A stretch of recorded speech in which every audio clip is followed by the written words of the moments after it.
Kisah Tunggal Panaluan, tongkat sakti dari kutukan hubungan sedarah. Horas, Tunggal Panaluan merupakan salah satu tongkat yang dipercaya sakti dari tanah Batak. Ternyata, di balik kesaktiannya, tersimpan cerita yang dipercaya oleh masyarakat Batak dari tongkat ini. Pada zaman dahulu kala, hiduplah sepasang suami istri yang bertahun-tahun belum dikaruniai keturunan. Suami istri ini bernama Guru Hatia Bulan dan Naksindak Panaluan. Guru Hatia Bulan juga dikenal dengan nama Arak Pane. Mereka belum memiliki keturunan dan sangat menginginkan keturunan. Mereka terus berdoa dan memohon agar diberikan keturunan hingga 8 tahun. Di tahun ke-8, akhirnya kabar bahagia menghampiri mereka. Naksindak Panaluan pun hamil. Selama masa kehamilan Naksindak Panaluan, Guru Hatia selalu dihantui mimpi buruk. Namun, ia tidak menghiraukannya. Hingga suatu hari, Naksindak Panaluan pun melahirkan. Namun, hari lahir dari anak-anak mereka bertepatan dengan hari buruk Batak, atau biasa dikenal dengan Ari Sirangga Pudi. Naksindak Panaluan melahirkan sepasang bayi kembar dan diberi nama Aji Donda Hatahutan, Situan Parbaring, dan Tapi Nuasan Siboru Panaluan. Selesai upacara pemberian nama, para tetua kampung meminta Guru Hatia untuk memisahkan kedua anaknya yang kembar ini. Menurut kepercayaan pada masa itu, jika kembar sepasang maka harus dijauhkan sejak kecil agar tidak saling jatuh cinta ketika dewasa. Namun, Guru Hatia tidak mengindahkan nasihat tersebut. Ia tetap membesarkan si kembar bersama-sama hingga dewasa kelak. Suatu hari, si kembar pamit ingin main ke hutan. Namun, ternyata saat bermain di hutan, mereka berhubungan badan. Tidak ada yang tahu tentang kejadian ini. Hari demi hari berlalu. Kampung yang ditinggali oleh Guru Hatia dan keluarganya mengalami kemarau panjang. Sudah 3 bulan, hujan tidak turun. Keadaan kampung menjadi sangat buruk. Tumbuhan kering, sawah tak berair, dan mata air juga ikut mengering. Kehidupan di kampung menuju krisis. Tetua adat akhirnya memutuskan untuk memanggil Datu dan mencari tahu penyebab kemarau yang tak berkesudahan ini.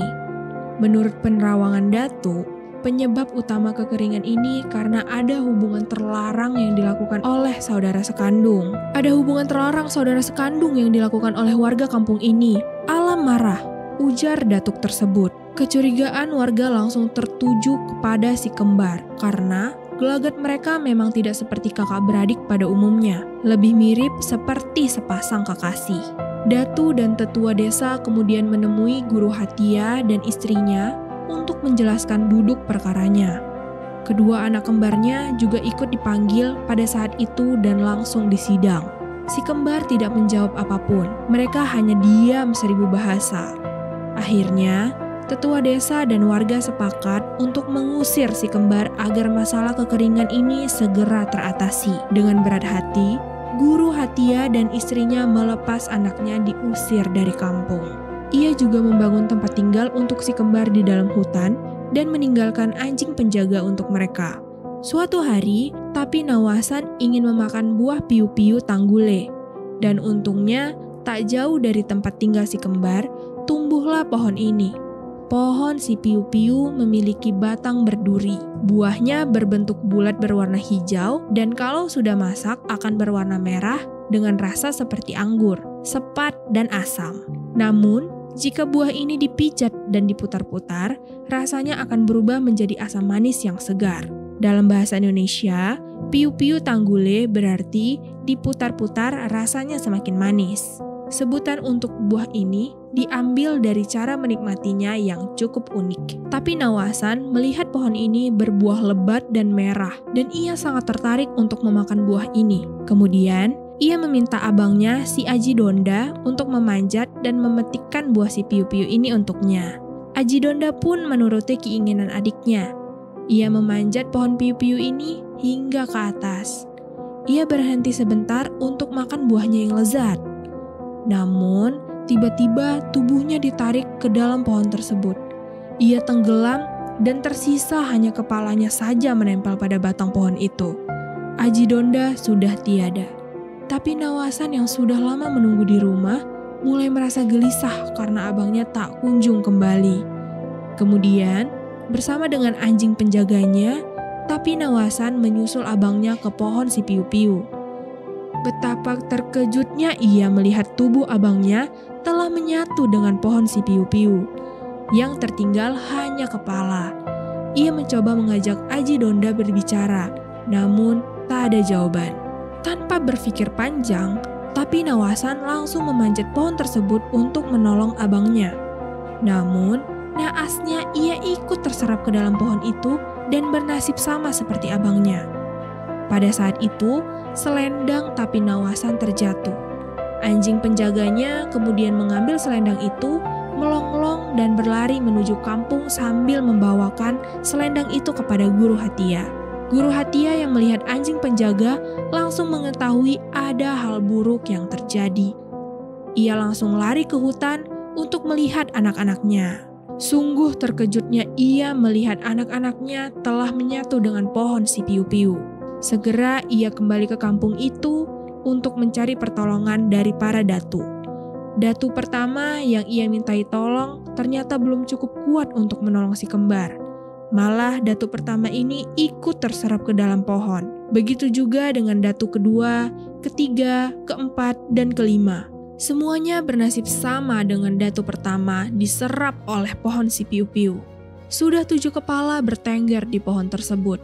Guru Hatia hampir menyerah dan putus asa. Kemudian, Guru Hatia menemui dukun terakhir. Dukun ini tidak langsung memanjat pohon tersebut. Pertama-tama, ia berdoa terlebih dahulu, meminta persembahan dan manortor. Dipotonglah seekor kerbau sebagai persembahan untuk alam. Akhirnya, pohon si piu-piu ini bisa ditebang, walaupun si kembar dan kelima datu tidak dapat diselamatkan. Dan Sindak Panaluan tidak berhenti menangis sejak melihat si kembar tersangkut di pohon tersebut. Ia tak kuasa menahan kesedihan atas kematian anak yang telah dinanti-nantinya. Untuk menghentikan tangisan ibu dari si kembar, tetua dan datu kemudian membuat sebuah tongkat dari batang pohon ini. Batang pohon ini diukir menyerupai si kembar dan 5 datu yang mencoba menolong anjing penjaga serta hewan lain yang tersedot ke dalam pohon. Bagian atas batang ini sengaja diukir mirip Aji Donda disertai rambut yang dibungkus benang 3 warna. Batang pohon inilah yang selalu dibawa untuk menghibur Guru Hatia dan istrinya.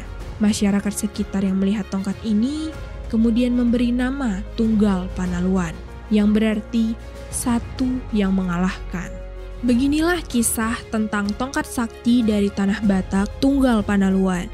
Dari cerita tadi, kita tahu bahwa pernikahan sedarah atau kini dikenal sebagai incest merupakan hal yang tabu dan dilarang sejak dahulu. Sama halnya dengan pernikahan semarga. Jadi dengan BK, sebelum PDKT atau menentukan jodoh, ada baiknya kita tetap martutur terlebih dahulu agar tidak menikahi saudara ataupun saudari sendiri.